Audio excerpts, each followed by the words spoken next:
Hello, how can I help you? I wanted to see if you guys could check this out. Sure, hold on. What do you got here? I think it's a pirate pistol of some kind.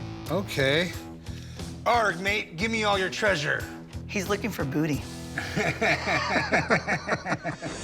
I am at the pawn shop today to try and sell my antique pirate pistol.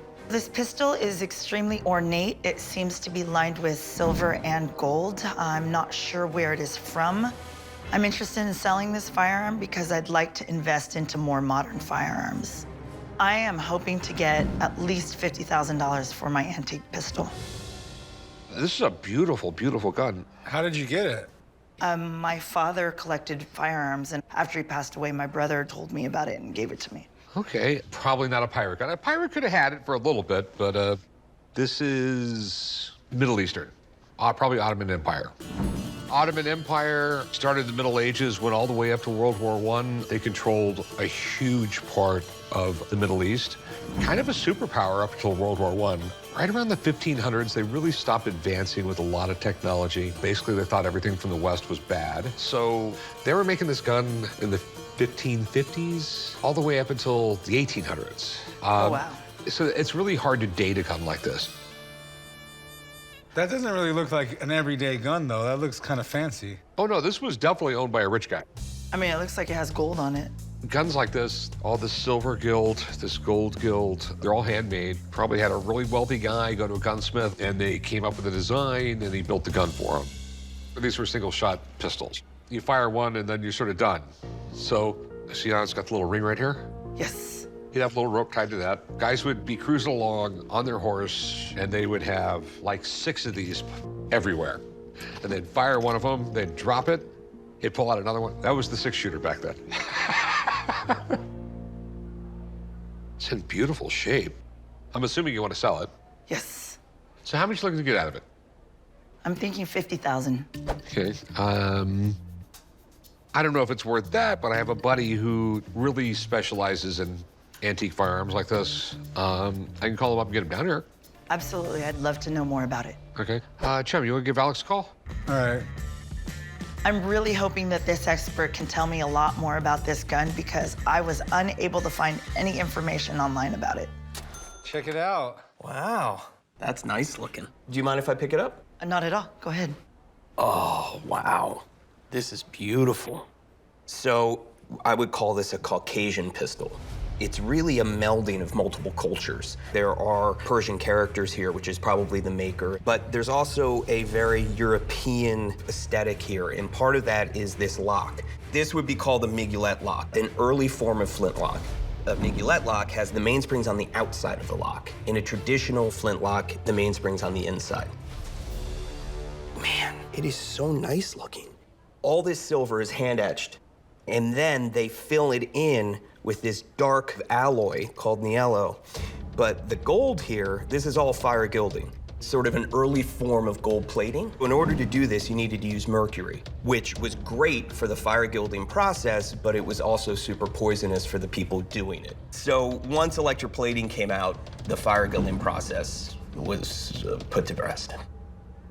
Do you have an idea of how old it was, or? I think it's the turn of the 19th century. I think it's about 1800 because of the silver, because of the fire gilding, and because of the miguelet lock. This is one of the highest detailed, most beautiful Caucasian pistols I've ever seen. The person that would have owned this would have been a tribal leader. There was no inexpensive way to make this pistol in the 19th century.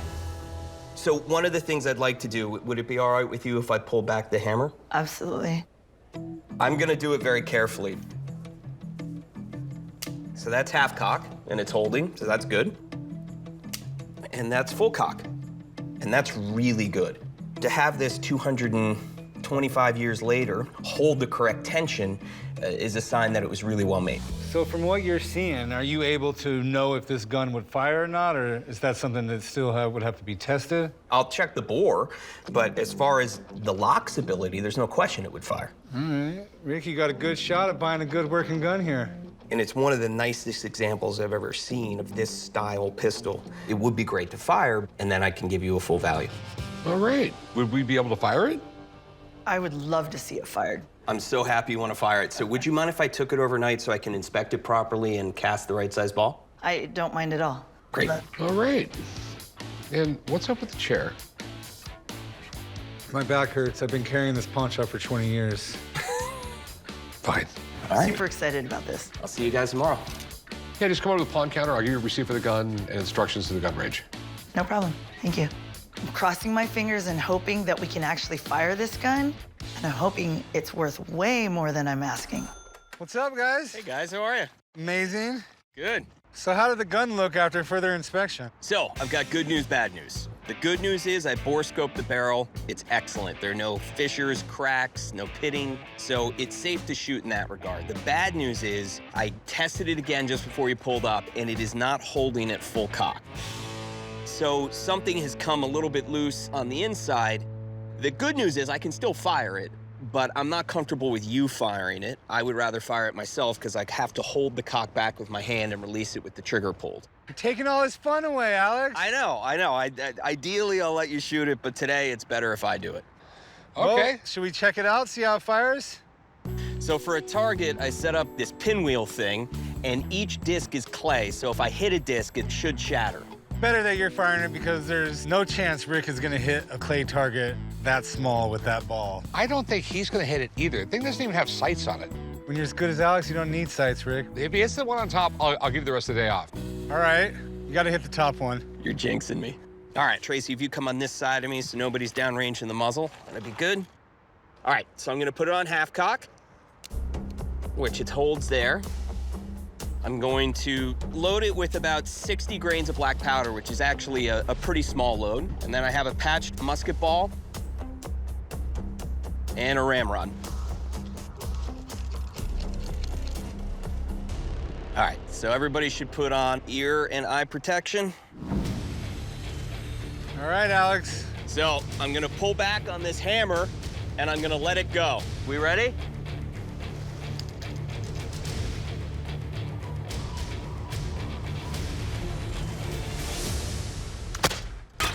And that's Nice. a day off. I did it! You owe me dinner. That was not part of the agreement. I'm impressed that you actually hit it, even though Yeah. you're only like 6 feet away. Well, I mean, it's an old gun. You gotta be close. Well, I'll stick around and see what happens with this deal, but I'm leaving right after. No, I'm impressed. Yeah, I mean, that went about as well as it could possibly go. All right, so the big question is, how much is it worth? If it were mine, I wouldn't sell it for less than $15,000. Okay. Thanks, man. I really appreciate it. Okay. All right, I'll see you thanks, guys man. later. Thank you so much. You're welcome. All right, so what do you want for it? Obviously, 50,000 is not going to happen. Right. How about 14? No, I mean, that makes 0 sense. I mean, you know, Alex is sitting there saying, I think I'll retail for $15,000. The most I will go is $10,000, not a penny more. I think I'm gonna say no for now and kind of just think on it. Okay, well, if you change your mind, come and see me. Thank you so much for your time. No problem. All right, I'll see you later, Rick. You're not going to drive me back to the shop? My front seat's full.